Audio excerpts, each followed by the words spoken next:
Drone Turki hantam pangkalan militer Rusia. Nükleer santrali etrafında devam eden çatışmalardan duyduğumuz endişeyi dile getirdi. Yeni bir Çernobil yaşamak istemiyoruz. Відбувається нова російська атака дронами і є збиття. Світ може і повинен зупинити цей терор. Коли ми кажемо про потребу України у засобах протиповітряної, протиракетної оборони, ми кажемо про реальне життя, які забирають терористи. Нам вдається збивати частину ракет і дронів. Лише за 12 годин з 9 вечора неділі вдалося знищити 37 іранських шахедів і кілька...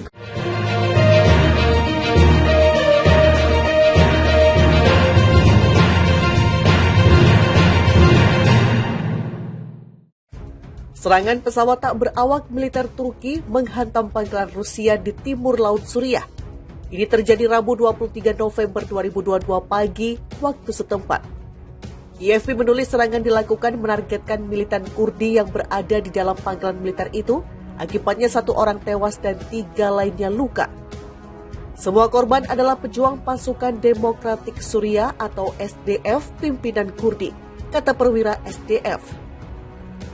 Serangan ini terjadi setelah Rusia berharap Turki dapat menahan diri dari penggunaan kekuatan di Suriah. Ankara terus-menerus menyerbu militan Kurdi yang ada di negara itu sepekan terakhir. Utusan khusus Presiden Rusia Vladimir Putin di Suriah, Alexander Lavrentiev, bahkan buka suara langsung menurutnya ini diperlukan untuk mengurangi ketegangan yang ada di negara itu. Kami berharap dapat meyakinkan rekan-rekan Turki kami untuk menahan diri dari penggunaan kekuatan yang berlebihan di wilayah Suriah untuk menghindari meningkatnya ketegangan, paparnya. Bagi Turki, kelompok Kurdi adalah pengkhianat yang dapat mengganggu stabilitas negerinya. Minggu pemerintah Presiden Recep Tayyip Erdogan telah meluncurkan serangkaian serangan udara tak hanya menargetkan pangkalan militer Kurdi di Suriah Utara, tapi juga Irak. Observatorium Suriah untuk Hak Asasi Manusia mengatakan setidaknya 37 orang tewas dalam serangan itu.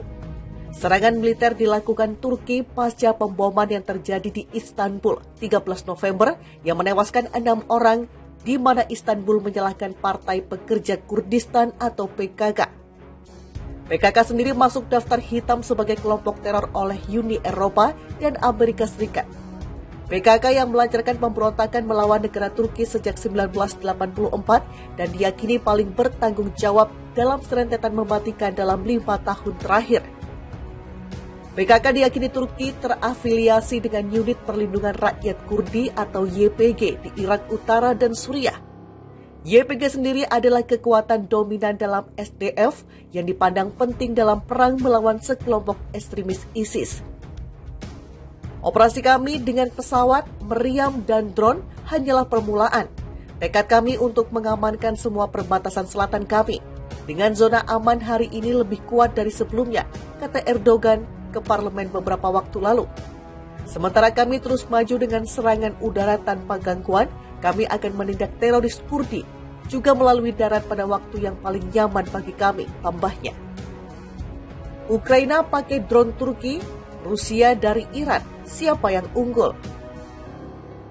Iran dilaporkan mengirim ratusan pesawat tak berawak ke Rusia. Pengiriman ini diduga menunjukkan bahwa kedua negara sedang membangun hubungan yang lebih dekat. Namun kedekatan keduanya juga akan menambah tekanan pada hubungan yang sudah tegang antara Amerika Serikat dan Iran.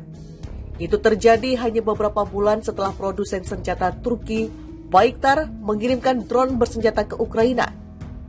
Meskipun tidak diketahui secara pasti drone mana yang disediakan Iran untuk Rusia, CNN Internasional melaporkan bahwa Teheran memamerkan 2 model drone, Shahid 129 dan Shahid 191 ke Rusia pada Juni.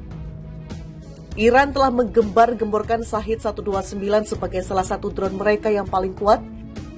Jadi jika mereka dikirim ke Rusia, itu dapat meningkatkan operasi militer Kremlin. Beberapa ahli percaya drone itu direkayasa ulang berdasarkan drone Predator buatan AS yang jatuh di Iran, menurut Washington Post. Berikut perbedaan antara drone Iran dan Rusia dan drone dari Turki untuk Ukraina. Drone Iran memiliki jangkauan lebih jauh, muatan lebih banyak.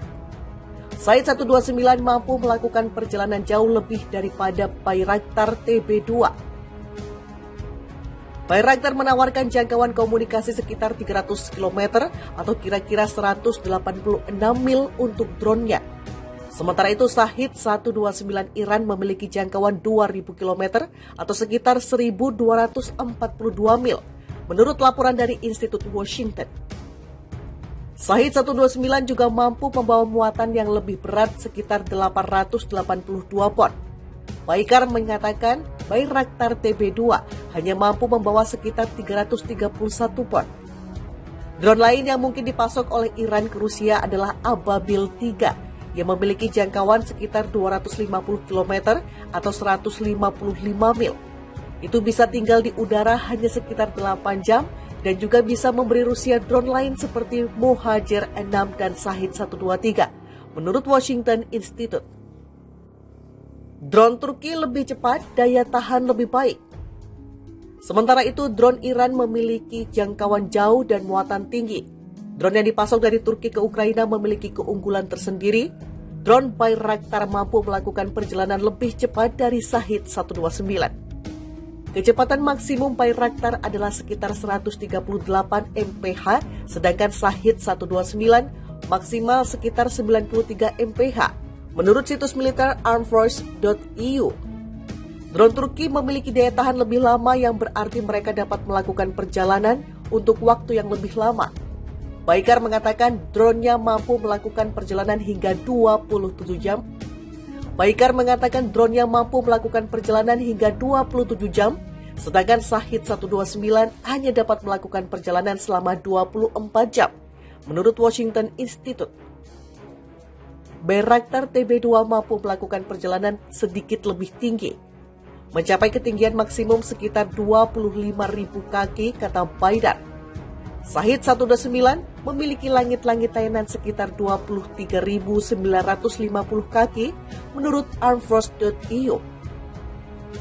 Ababil 3 dapat melakukan perjalanan sekitar 121 mph dan memiliki langit-langit sekitar 16.404 kaki, menurut Military Factory.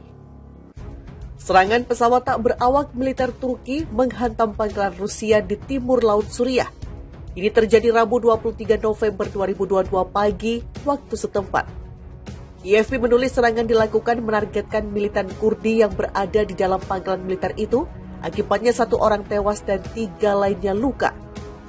Semua korban adalah pejuang pasukan Demokratik Suriah atau SDF pimpinan Kurdi, kata perwira SDF. Serangan ini terjadi setelah Rusia